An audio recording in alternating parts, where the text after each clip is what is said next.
Au nom du Père et du Fils et du Saint-Esprit. Amen. Viens, Esprit Saint, remplis les cœurs de tes fidèles et fais-les brûler du feu de ton amour. Ô Seigneur, envoie ton esprit et tout sera créé et tu renouvelleras la face de la terre. Bien-aimés dans le Christ, nous sommes aujourd'hui vendredi 5 juin 2026 et l'Église nous donne de célébrer la mémoire de Saint Boniface, évêque et martyr. Et la parole de Dieu est de Marc chapitre 12, versets 35 à 37. En ce temps-là, quand Jésus enseignait dans le temple, il déclarait: « Comment les scribes peuvent-ils dire que le Messie est le fils de David? David lui-même a dit, inspiré par l'Esprit Saint, « Le Seigneur a dit à mon Seigneur, siège à ma droite, jusqu'à ce que j'ai placé tes ennemis sous tes pieds. » David lui-même le nomme Seigneur. D'où vient alors qu'il est son fils? Et la foule nombreuse l'écoutait avec plaisir. Acclamons la parole de Dieu. Louange à toi, Seigneur Jésus. La foule l'écoutait avec plaisir. Donc la foule a compris. Mais les scribes, eux, sûrement n'ont pas compris. Le Seigneur ici fait une précision un peu théologique sur le titre « Fils de David ». Il critique l'enseignement des scribes.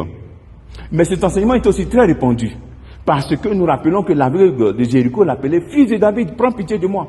Et aussi, dans Marc chapitre 11, verset 10, dans l'entrée triomphale à Jérusalem, la foule disait « Béni soit le règne de celui, béni soit le règne qui vient de David ». Ok? Donc c'était répondu. Alors, on peut se poser une question. Mais pourquoi le Christ critique l'affirmation des scribes pendant que cela était répondu et il accepte que l'aveugle l'appelle fils de David? Jésus profite pour faire une précision. Il précise, en utilisant le psaume 110, verset 1, que David appelle le Messie, il le nomme Seigneur. Il siège à ma droite. Donc, qu'est-ce que le Christ veut nous enseigner à travers cette précision, cette affirmation dans cet évangile?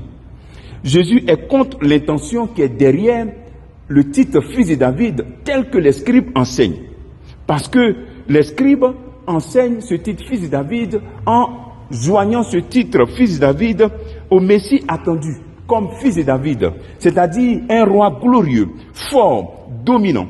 Il est contre cette idée, un roi qui viendrait s'imposer comme roi et s'imposer sur ses ennemis.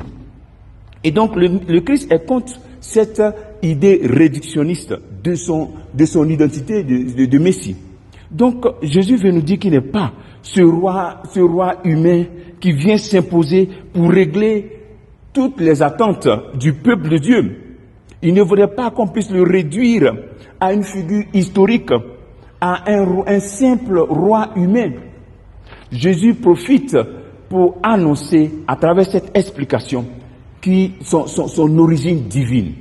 Quand il parle, par exemple, en utilisant le psaume 110, David le nomme le Seigneur et il siège à ma droite, à la droite de Dieu.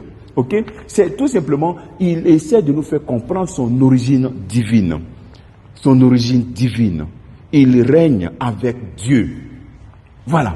Alors donc, si Jésus-Christ accepte que l'aveugle l'appelle fils de David, et que dans l'entrée triomphale, on dit voici le règne de David qui vient, et en même temps il critique les scribes, qu'est-ce qu'il veut nous dire aussi?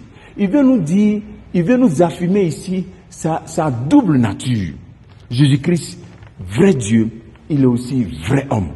Voilà, vrai Dieu, vrai homme. Et c'est cette double nature qu'il affirme, s'il accepte que l'aveugle l'appelle ainsi, et en même temps il critique, il ne peut pas se contredire. Donc c'est cette double nature du Christ que nous devons accepter. Il est bon que tu poses cette question. Quelle est ma vision, quelle est ma conception de Jésus-Christ? Parce qu'il faut clarifier ton regard sur Jésus-Christ. Parce qu'on entend souvent certains dire, mais pourquoi la souffrance? Pourquoi Jésus permet la souffrance? Et pourquoi Jésus permet qu'il y ait des présidents qui viennent exploiter le peuple ainsi? Vous voyez? Donc on a cette conception de ce roi humain. Et donc, pourtant le Christ est vrai Dieu, vrai homme. Il est l'Emmanuel, Dieu avec nous. Il marche avec nous dans nos souffrances et il partage nos souffrances. Il a versé son sang sur la croix pour nous réconcilier avec lui.